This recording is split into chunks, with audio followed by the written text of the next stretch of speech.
today, Quinn? I believe this is my 5th or 6th of the day. Oh, so it was a light day for you. Yeah. It's been a long day, but we're Yeah. getting through it. Hey, Terry. Terry, can you hear me? Who are you talking? Are you talking? I can't. Terry, I'm sorry, who are you? that's okay. I'll get him later. Okay. Hey, everybody. Councilmember, how you doing? Good. How are you guys? Good. Nice to see you. I got somebody joining me here. Got a helper? Yeah, got a little helper, if you don't mind. He's just playing my Oh, office here. Hi. Good to see you. Hi, nice to see you. What's your name? Chase. Chase. Hi, Chase. Chase. How old is Chase? How old are you? That is a big Wow. number. Yes. Do you go to the bank sometime and see your name all over the bank? Days. We haven't been to Chase Bank in a few months now. Okay, and you said you had a time limit, I think? I have we're in a budget committee of the whole meeting as we speak. So I'm gonna be on here just to hear a quick update and I hop back over to that conversation. Okay, okay. Hello there, Lynn and Kevin. Hey. Hey. Hey, Kevin. Hello. Let me share a couple of thoughts. And this is Chase. Before you have to jump off, Councilman, he sent 2 really good suggestions that we had not covered in the chart that we sent out. And we have Harry hopping on. here. Hello there. Hello there. Hi there. I keep losing track of where people are. So 2 really good suggestions was to, and here's Lisa. We'll just wait a minute. We'll wait a minute. She's right on time. Hi, Lisa. Can you need to unmute. Whoops, okay. Lisa, you're muted. Which is, could be, okay. So Councilman McCurd had some really good suggestions that went along with our chart. Let me go ahead and tell you about that before you have to jump off. Yes, ma'am. Would you like me to go ahead now? Yes, here. Hang on just a second. We have Mr. Garrett, I think. I will gladly hang on. You just tell me when. Okay, there you go. Hi, nice to see you. And Gail, just Well- real quick before we do anything, I've got to read this statement. Oh, that's right. I'll Okay, speed through it. okay. Due to the COVID-19 pandemic state of emergency and Governor Beshear's executive orders regarding social distancing, this meeting is being held via teleconference pursuant to Senate Bill 150, as signed by the governor on March 30th, 2020, and Attorney General Opinion 20-05, and in accordance with KRS 61.826, because it is not feasible to offer a primary physical location for the meeting. Thank you. That was good. Is it memorized? We're getting close. We're getting close with memorization. Okay. Okay. I don't know if you all have had a chance to look at the chart. I said a few hours ago. I said years ago, but I meant hours. Councilman, you had 2 good suggestions that went along with that. If you want to go ahead and share. Absolutely. First off, Mr. Welch, that was impressive speed going through that. Surprised you don't have that memorized already. You know, I've never been very good at memorizing things, but knowing my luck, I'll probably memorize it Friday afternoon at the conclusion of these meetings. At the last one, The absolutely. last one, that's right. Yeah, Just in time for next time, right? that's right. Just in time. All right, so I'll dive right into it, guys. First off, thank you for allowing me to go ahead and speak first as we dive into this time frame. Hold on a second, excuse me.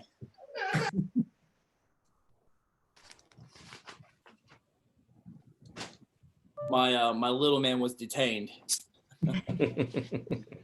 So the first thing was I would love to hear some feedback more pertaining to the arts community as we go back into this, because in our last Zoom meeting that we had, Ms. Reese asked me the question of what am I commonly hearing out from the public? What are people saying and what are their concerns? And one thing is that we've seen is you have several businesses that are open as we speak that are allowing senior citizen, 65 plus, if you have a compromised immune system, that you can come and have the opportunity to be away from everybody else. Is a designated spot just for you. So sometimes it's senior shopping at between 6 to 8 a.m., just as a hypothetical. But I would love to see any thoughts towards that for, in particularly the arts community, or if the nonprofit sector has anything along that too, that you're opening up to the public again and encouraging people to come to you, but you have this opportunity of, instead of everybody coming at once, and I'm 30, so in my case, I may get it still, but I may not be harmed as much as somebody who's 70, 80, 90 years old, or somebody who has a pre-existing condition. So is there anything that we've thought about with that being said? Heather, dive into my second one now too, or wait, hold on. just go ahead and go into the second one. I think we can certainly deal with age issues, especially with the arts and locations. Sure. Okay. My second one was just a questionnaire of some of the other committees. And I know Mr. Welch has probably seen it multiple times on the other committees that he's seen, but there are different questionnaires that are going out that are pertaining to opening back up, your thoughts on Lexington, your thoughts on the community. And I thought that would be a good opportunity to see if you all would want to fill out a questionnaire of that sort. Thank you. Thank you. We have done a questionnaire for the arts area. Heather put one together and sent it out to quite a few of the art. How many responses have you gotten, Heather? I think about 8 at this point. Okay. So we have one for the arts, but I was going to work on, hello, those of you who have joined us, Mr. Whitaker and Mr. Major Garrett, hello there, and Mr. Quick. I was going to work on one for social service for small nonprofits, but I haven't gotten to that. And then there's kind of the question about how we get it distributed. Lisa, do you think Bluegrass Community Foundation and United Way would help distribute a survey to small and medium-sized nonprofits that are outside the arts area? Sure. Barbara Fisher puts out a Grant Station email blast every week, and she could put that in a link to the survey. So if you just send that to me, it could go out this week. Okie doke. Mr. Johnson, do you have contact with some people that Bluegrass Community Foundation would not have? We probably have overlap, but we probably have unique relationships too. So we're happy to do that through our grantees and other existing nonprofits that we regularly communicate with. So we're happy to do that. Okay. So I think sometime if I could see some of the other surveys, then we could, I could pull some people in that I know and help craft one from us. I did get some input from ITM Bluegrass, which was the basis of some of the things on the chart today. The other topic was about age. Heather, do you see that being an issue for the arts community, or do you think that's something they could easily incorporate into, and Mr. Clark, what do you think? Is that something that could easily incorporate into their planning? Well, I would say right now, the performing groups have a lot of questions about what is going to be feasible for them to offer in terms of performances at all. If it is going to be feasible for them to have a performance, or, if only 30 to 50% of their theater can be filled, and whether or not they will be able to provide all of the requirements that are going to be necessary. So that would be a question. I think certainly galleries for openings, that could be a possibility, and smaller kinds of classes that people are considering trying to offer. Again, that could also be a possibility. For smaller types of things, I would think certainly they would be able to offer senior only times and schedules. Gail, what about suggesting to the people who are presenting these concerts or whatever, what if we just make a suggestion to them, a strong suggestion to them that they might want to consider that? That way we wouldn't necessarily have to make it a fundamental rule, but just say to them, this is a good idea. If you have some way of doing that, try to provide a space or a time for those folks. Do you think that would satisfy the questions that you've had, Councilman? Oh, that would absolutely. I'm not necessarily asking for it to be right this minute as we open back up. I know we're just trying to get our foot in the door here to moving us forward and progressing. But the next steps of if we have the arts community coming back together and performing arts and whatnot, it would be lovely to see. And Mr. Clark, that was a great point there. Just a strong suggestion. I didn't know if anybody had considered it or not. I do appreciate any consideration to that, though. I didn't think about that when I was putting some of my thoughts together, but I think that's a really good idea. And I think the people would appreciate that. Thank We you. all know what early birds are, so we get that concept. Anything else, councilperson, before you have to scoot off? No, ma'am. I'll hang tight just for a few more minutes just to see if there's any other questions before I go, but I'll probably dip off in about 5-10 minutes, if that's okay. Thank you, ma'am. Thank you. First, I'd like to say Commerce Lexington. This is a great publication. Thank you. I just have seen it today. It really seems to summarize things. And if you haven't seen it yet, I'm sure it's on your website. You can just go on the website and get it. Okay, thank you. Yes. Any other introductory things that we need to do before we jump into our chart? Gail, just one point of clarification for this final report that I think we want to make sure folks understand is that, when you're talking about arts and nonprofits, obviously we're dealing with some different stuff here as well. And, we've got a lot to consider in this subcommittee that we've got.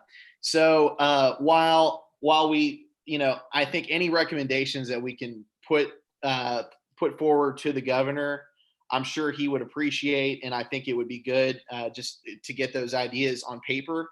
If there's certain things that members of the community and members of this subcommittee feel that we just need some more clarification on in terms of the Healthy at Work guidelines that he's put forward, we can certainly ask for some clarification from his office as part of this report. That's what some of these other subcommittees are doing as well. So I just wanted to share that. Has anyone, as you've looked through the Healthy at Work, have some of these questions already come up for your segments that you feel like you need clarification on or that are not workable for you? Let's just go group by group. What about our direct services people? Red Cross, Salvation Army, what do you all, is there anything within the guidelines that you're having a hard time with, or you need clarification on? Community action, any of you guys? I think. Not currently, no. Okay.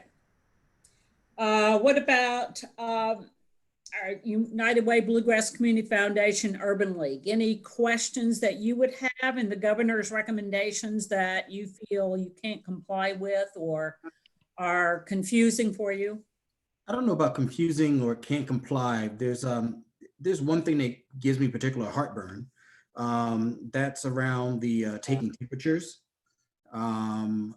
I particularly feel uncomfortable about having any of our staff do that. And I know there's a provision for having folks themselves take their own temperature, but they can't disclose that information to you, I don't think, without there being some sort of HIPAA sort of consideration. So I think that whole piece there is a little complicated, and just not sure exactly how would we actually adhere to that without exposing the organization in some way. Hey, Tim, I can help you with that a little bit. Oh, great. We've got a bunch of these. They're stationed throughout the building. Mm-hmm. People are responsible for measuring their own temperature, and if they're high, then they're responsible for notifying their immediate supervisor and leaving the building. So we maintain all of the HIPAA standards that you need to maintain. We're providing a device that makes it quick and easy for an employee to take a temperature. If an employee chooses to go into the restroom so that they can do that in private, we allow that to happen. If an employee chooses to take their temperature before they report to work, and then to update us that they've taken their temperature, so it's sort of an attesting kind of an approach, it works really well. The key is to have a device like this that's really convenient to use and to make it easy for an employee to self-administer the temperature. And are there any special concerns around sort of maintaining the cleanliness of the device? I have something similar, not quite shaped like that, but the one I have, you actually make contact with the forehead skin. Is that something that you don't have to actually touch? Yeah, so we've got those available for employees as well. We issue them to the employee, and then the employee keeps it because they're reusable, but they're disposable. They don't work as well as these because the temperature indicator is very faint, but it's there. We've got sanitary wipes that are next to the thermometers. So every employee wipes this down before they use it. They wipe it down after they're done.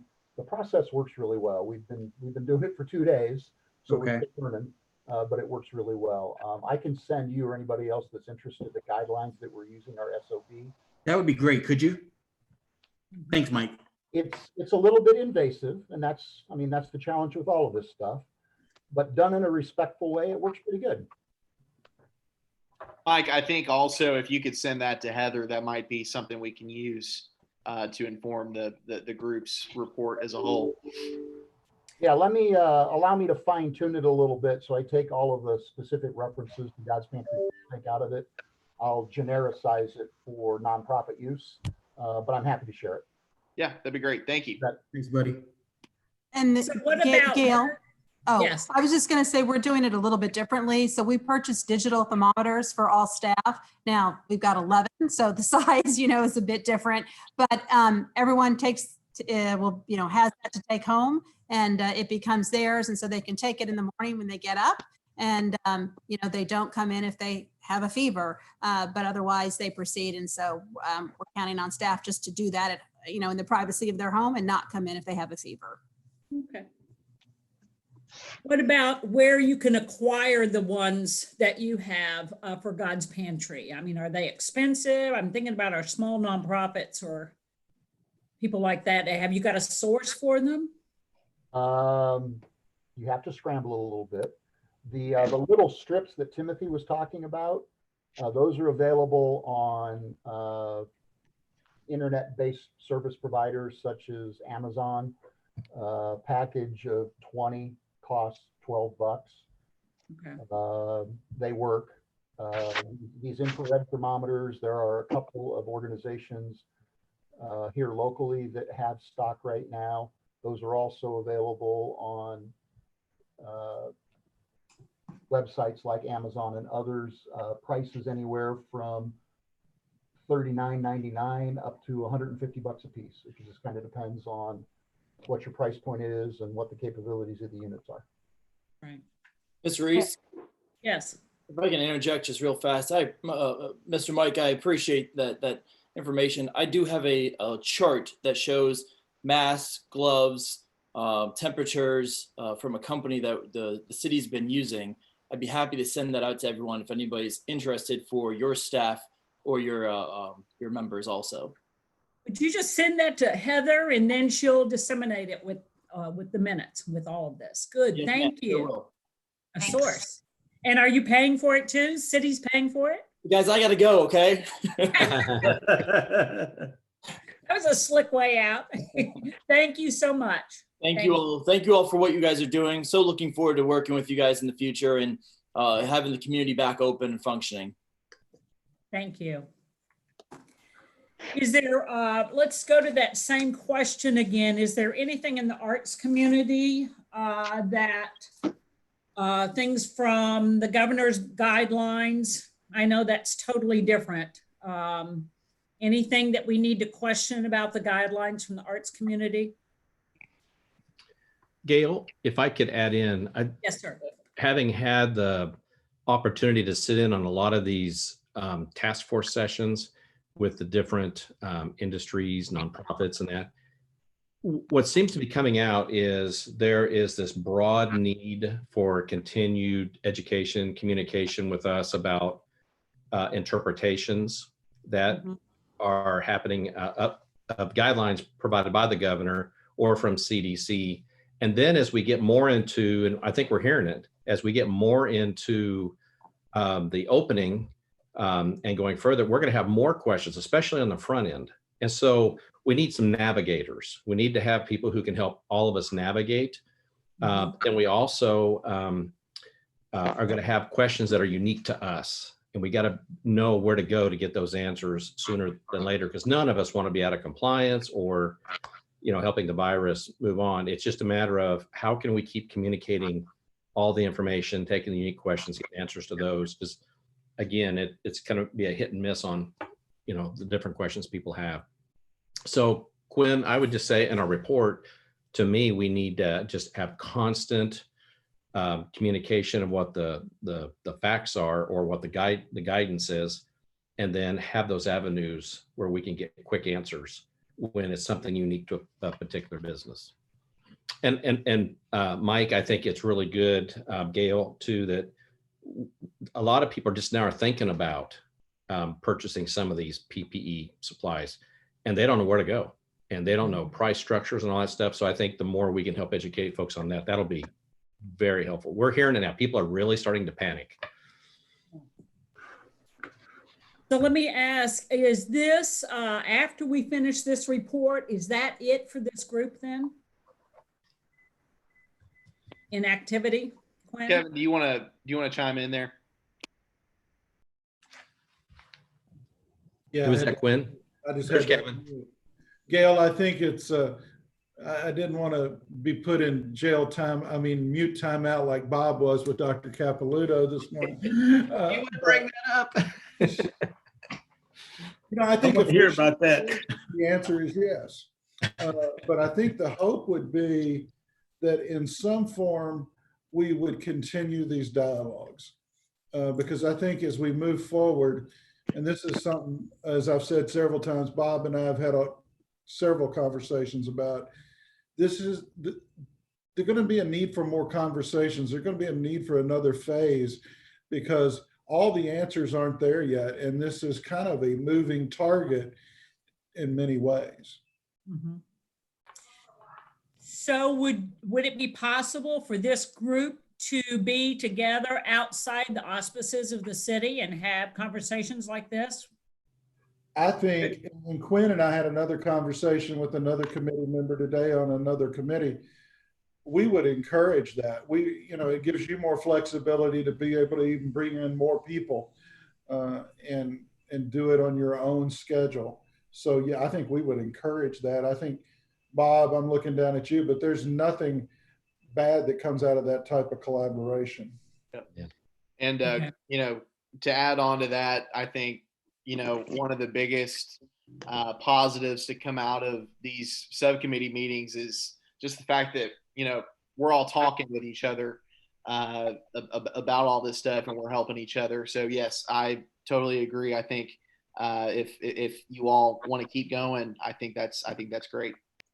Let me add that I'm understanding that this is phase one, and in the arts, seems like to me that it's very limited in phase one. But when we get into phase two and phase three, that might really change.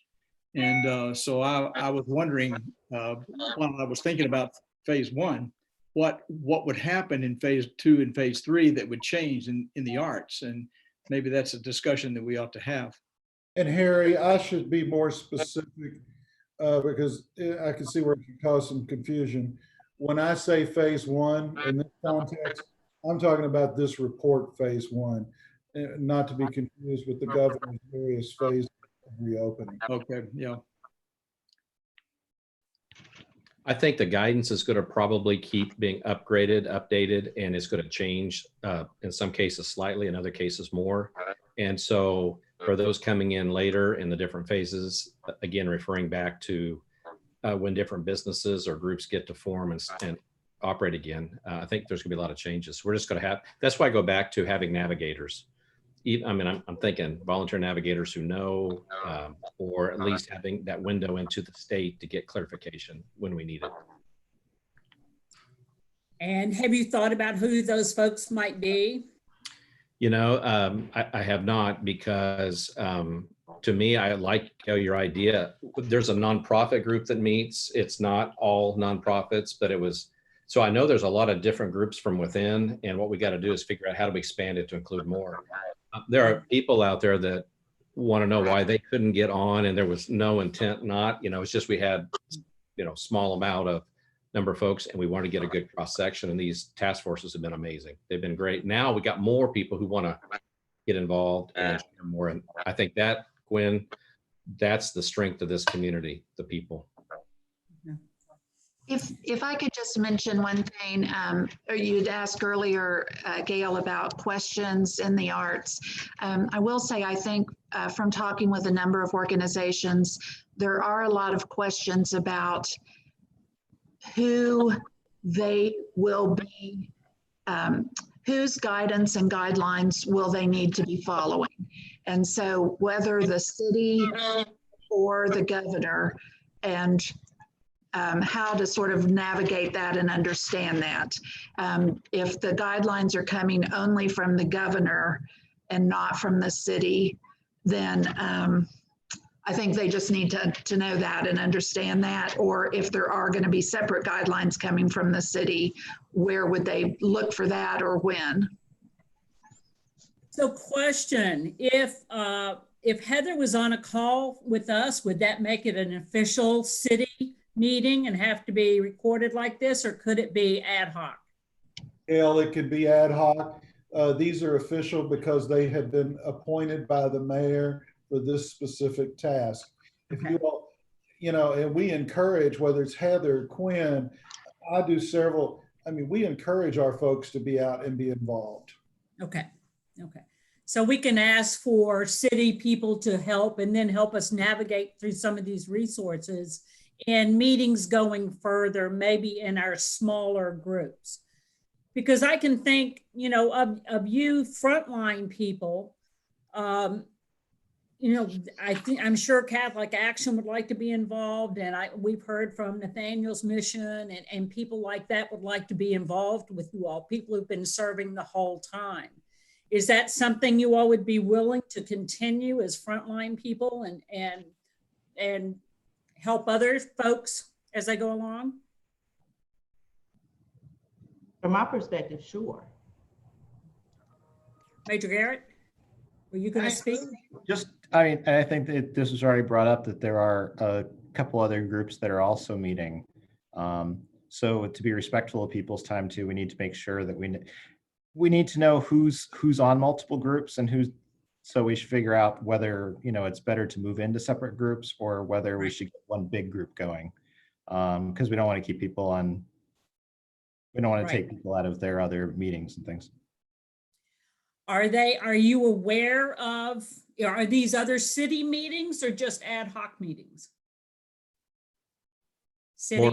More ad hoc meetings from what I'm aware of. There could also as well be city groups are pulled together, but.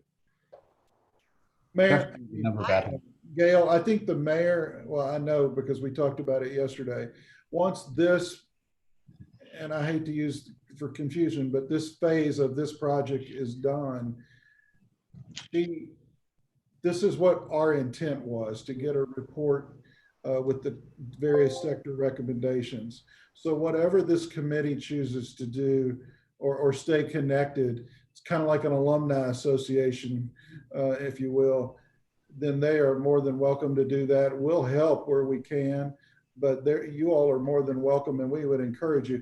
The other point I wanted to say was, just so when we get ready to do the report, everybody will get a copy of that. In there will be the various committee structures that were part of this, so you can kind of look at it and choose to connect as you would like. Okay. Has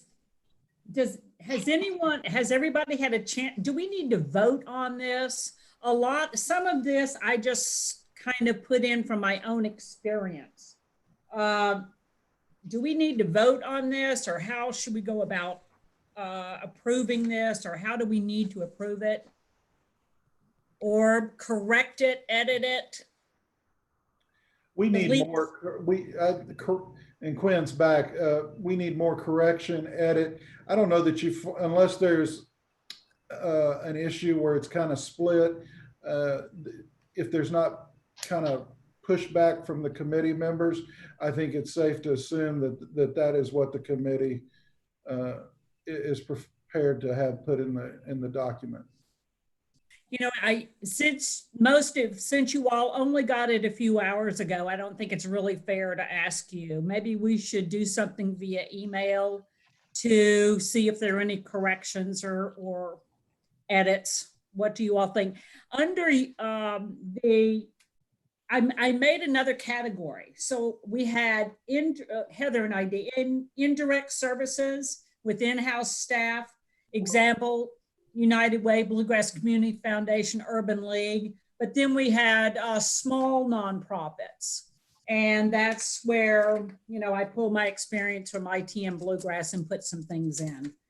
Are you all okay splitting out the small and medium nonprofits? Fine to me. And I put a suggestion in there, Mr. Johnson. Go ahead, Timothy. No, I was just saying it's fine to me. I think based on the size of your organization, you may have slightly different needs or slightly different capabilities. Right.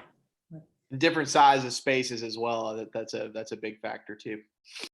Yeah, I'm kind of struggling with just the notion of lumping nonprofits into a category. I mean, nonprofits are businesses that do so many different things. Right. And our operations almost are as varied as the number that we are. And so it's you know, it's like we've put together a doctor's office, a restaurant, and you know, a boutique in one committee and said, how are we going to run? So I'm not sure, you know, that we can be comprehensive in a document like this. Yes. You know, nonprofits are businesses and do very different things. That's true. That's kind of like lumping all the arts together. That was hard. Right. Even if you took out the arts organizations, you'd still have a wide variety of programs and services and contact with the public. And, you know, so it's, yeah, I mean, we did try to break down the nonprofits into direct services, indirect services, and small and medium size nonprofits, mainly that had to do with people as opposed to the arts or music or something like that, because that would automatically fall, I would imagine, into the arts category. But I think we're going to find there are a lot of common threads among all of us. And that's going to be that higher level. And I don't want to put words in Quinn or Kevin's mouth, but I think that's what we're going to try to tie together, because there will have to be those digging down in, getting answers to unique situations that we all have. But again, I go back to all these different subgroups, task forces. They have so much in common. You'd be amazed. And that, I think, is what we're trying to capture, is how do we collectively begin that launch and then evolve with it. Is this report going to be something that's going to be made public and people are going to be asked to refer to it, or is it only going to the governor? Well, it'll go to the governor, but by that nature and by the fact that this is a appointed body, it'll be a public document. and people will be requested to follow it? I think the answer to that, Gail, is I don't, these are recommendations to the governor. The governor has the ultimate authority on whether he accepts recommendations or not.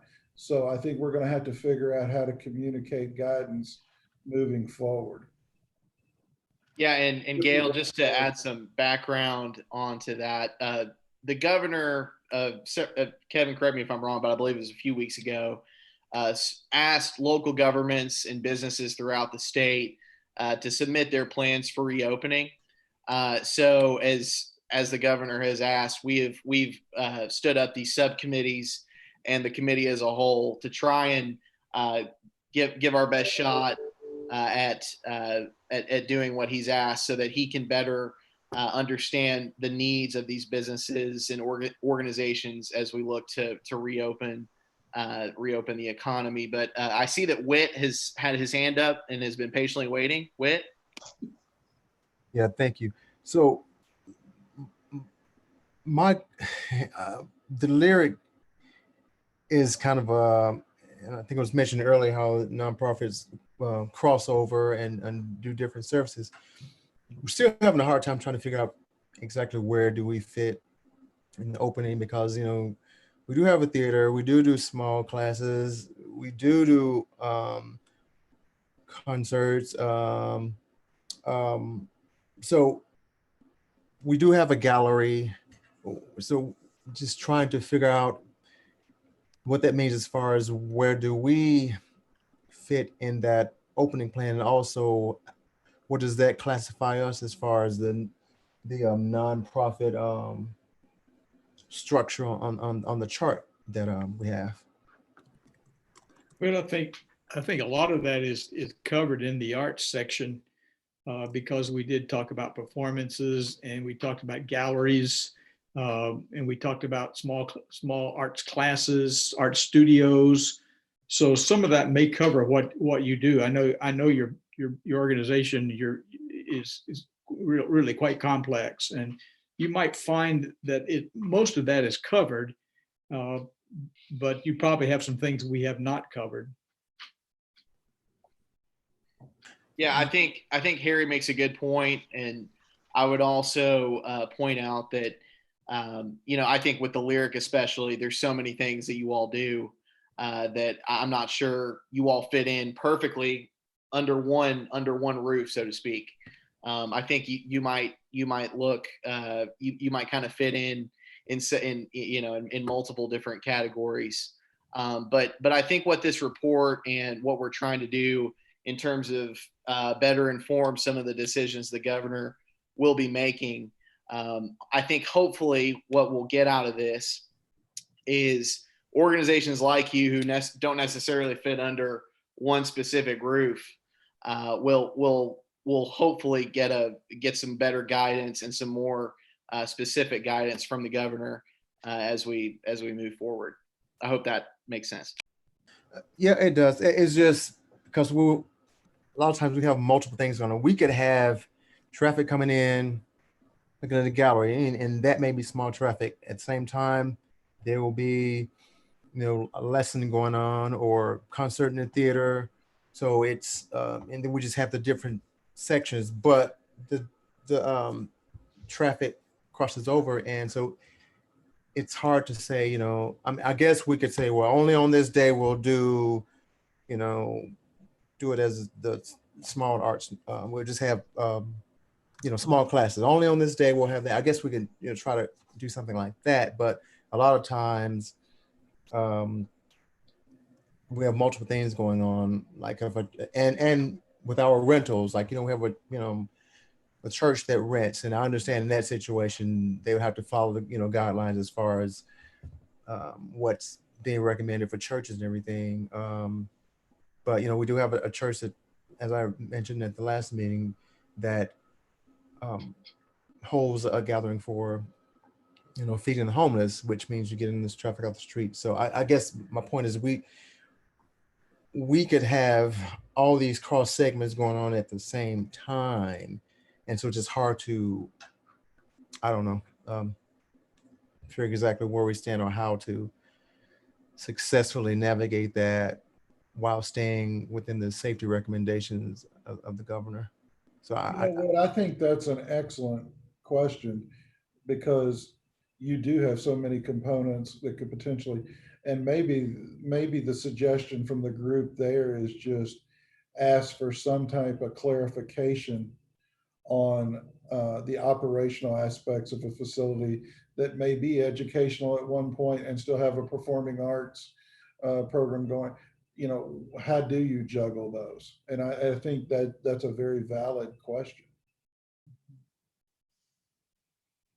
I think question too that a number of organizations that do multiple work, it might help to bring some of those folks together for conversations. You know, Arts Place has many things going on, Children's Theater, the Living Arts and Science Center, the Lyric. Many of those organizations are doing multiple kinds of programming, often simultaneously. So I think that is a question that a lot of people are struggling with. Okay, and just to add a couple of comments, as a direct service provider, and I'm sure Mike can attest to this too, since we never shut down our entire operations, I feel like we've been learning in phase one as we go along. So if we got a do-over, what would be beneficial if we got to do this over and start over, as some companies will be starting from the ground up? The first thing that we would want to do is train our staff, not just give them the face mask and say, put them on, cover them up, but talk to them and do some training before setting everybody loose about how the face masks are supposed to work. You don't just put it over your nose. It's meant to go over your mouth. It's meant to go over your nose and your mouth at the same time in order to protect others from you and that kind of thing. Teaching them how to use the equipment, having training on how to use the thermometers to take the temperatures. What is that routine going to look like, instead of just giving them the material and saying, but we were learning and working our way through this as we were going along.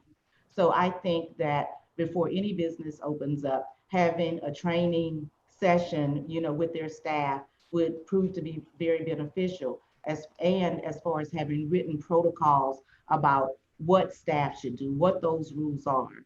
And so we've been playing catch up because our doors, some of our doors closed at different locations, but at other locations, we were still open and, you know, making modifications and learning about what worked and what didn't work, and learning that, you know, when you come up the stairs on the left side of the building, when you get ready to go down, you need to go down on the right side instead of having two-way traffic coming up. Talking about all of those common areas and looking at that and directing the flow of traffic. And you really, it becomes significant when you're trying to walk down the hallway, you're going one way, the other person's coming another way, and then, you know, you're facing each other and, you know, without social distancing. And so I think, you know, thinking about some of those things in the beginning, you know, with the training aspect specifically, and then having a layout for your facility about what is your traffic flow, because traffic flow in the facility was nothing that I even thought about before this. And now traffic flow in our facility means everything. So just some thoughts. And traffic flow is something I've been working on and thought about with the Lyric. But if we have multiple things going on, you know, if you come in one door and send them through the community room, if there's a group going on, you know, they're going through there to get to the theater. And if you're sending people, you know, so it's just really hard to try to figure it out. You have a lot going on. Are there any specialists at the city that could help facilities like that in traffic flow? I mean, we've got a great traffic department, or is there anyone specialized in this kind of stuff? There's not that I'm aware of. I mean, you know, the traffic folks are very expertise in automobile and that kind of traffic, but this is a totally different kind of flow issue. I think the better entity to ask that question to for some guidance is Dr. Humbaugh's shop. Or you might be able to, if anyone has specific relationships with manufacturers, oftentimes they have logistic experts that might be able to lend some expertise in designing something for your facility. I'm just sort of blue skying here. Yeah, Timothy, that's actually where I was just going to go. What we're talking about is queuing theory. So University of Kentucky, engineering type curriculum, Toyota, large manufacturers that are dealing with queues and moving people through a system or moving raw materials through a system. That's what we're talking about, queuing theory. Right. Yep. So Toyota, do we have a contact there that we might be able to ask about this, or have they got their hands full? They've got their hands pretty full, but I can reach out to a person who I know at Toyota to see if they would be willing to assist this team in some way, shape, or form, and then I'll let you know. Thank you. Can you communicate with Heather and for me, and then we can disseminate that? Once I talk to the individual and get their authority, yes. Yeah, get their or their recommendation of where else to go. If in the meantime you want to see their report, they have a in brief report that they put on their website that's also very helpful. They've got a very elaborate plan, as you might guess. The other thing I would suggest is for everybody just to start to build that list of questions you have. I like Kevin's idea. Dr. Humbaugh has been phenomenal for the businesses that have had really unique situations. And what he can't answer, he can guide us to those at the state, or research can be done with the Disease and Control Center, that we could be able to get a lot of answers to many of these questions. But I think you get to start with, you kind of, and Whit, I really liked how he was going through all these different things. Well, let me tell you, the other groups we're talking to, it's the same thing. Just think of manufacturers. They've got this times 10, the larger ones. And the smaller ones, they're like you all, they're like, gosh, what do we do? So there's a whole lot of communication that we can start to shed and share amongst each other. And then here's the other thing, Gail, there's not maybe the guidance necessary yet for some of these things, but we can help get that guidance. We being all of us collectively, we can work together. Do you think we need to, after this is over, divide up into our smaller segments or stay together like this? What is your choice? I'll go back to Kevin. Any ideas there? I think it makes a lot of sense when the different unique groups pull together and then have someone come in or have a, I keep calling this Hollywood Squares, our Zoom conversations, and get some people on from different local, state, wherever we need to go to get answers to questions. That's another thing to do. That's being, I think that's taking the initiative to get answers to the questions. I agree, Bob. And you know, this format outside government, I'm not as compressed of a schedule, I guess you could say, lends itself to adding more people into the conversation that the group thinks need to be added, whether it's by sectors within this group or whatever, or even for like Whit to be able to team up with the Opera House for a conversation or other venues. Mm-hmm.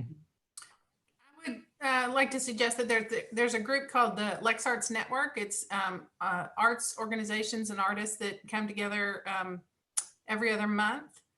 In the past, just to go over issues that are kind of specific to the arts community. We do have a meeting coming up. I'm sorry, I don't have the exact date, but it's coming up here in the next couple of weeks. We could convene that group to go over reopening guidelines and those sorts of things, if that would make sense for the arts community. So it might be more useful to have people in similar organizations, like, I'm just going to say, like, I would be small nonprofits, and then have a representative from that group, and everybody can pool their experiences and their resources, and then have a representative meeting with a broader group like this occasionally to get the resources that are coming instead of trying to get everybody on the same call, but just get our questions and concerns together as a smaller like group. Gail, Yes. I like Amy's suggestion. I think it's really important, and I kind of wondered about this as I was thinking about it, writing some things down. But it seemed like that the people who are the performers or the organizations that are promoting the arts, if they could get together and have discussions like Amy suggested, that makes so much sense to me, rather than a few of us trying to decide what these groups ought to be doing.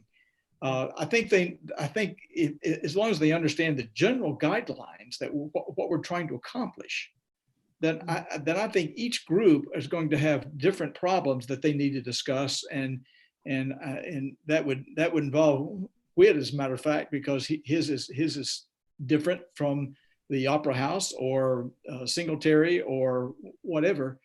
So I think that's a good idea, and some discussion among those folks I think would be very profitable.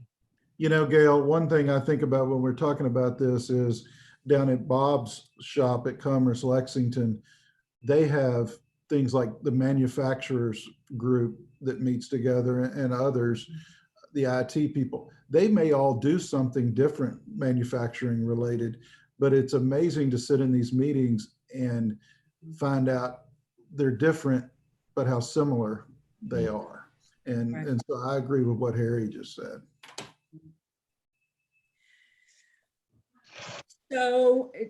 So we have both United Way and Bluegrass Community Foundation really have networks to the nonprofits, the small nonprofits, excluding the arts, but people who do human services. Would you all be willing to help navigate maybe setting up some meetings with those folks and talking about what their challenges are? Could you divide them up, do you think? I think if there's a way for us to minimize the number of meetings, because like many of you all, I'm on probably half a dozen, if not more, Zoom calls with different cohorts of people. And quite frankly, I'm starting to have to do my work right before I go to sleep because there's no time for me to do anything else. So I am open to that idea, but I wouldn't want us to create many more meetings just because it becomes a little unwieldy. I'd like to throw something else too in terms of segmentation. I don't know if it's about size of a charity. I think it's about similarity of a program offering. When I think about the hunger relief space, there are partner agencies that we work with all across Central and Eastern Kentucky. Some of them are 1 or 2 people and are very, very small, and they're doing exactly the same work that God's Pantry Food Bank is doing with a staff of 60. The scale is different, but the nature of the programming is the same.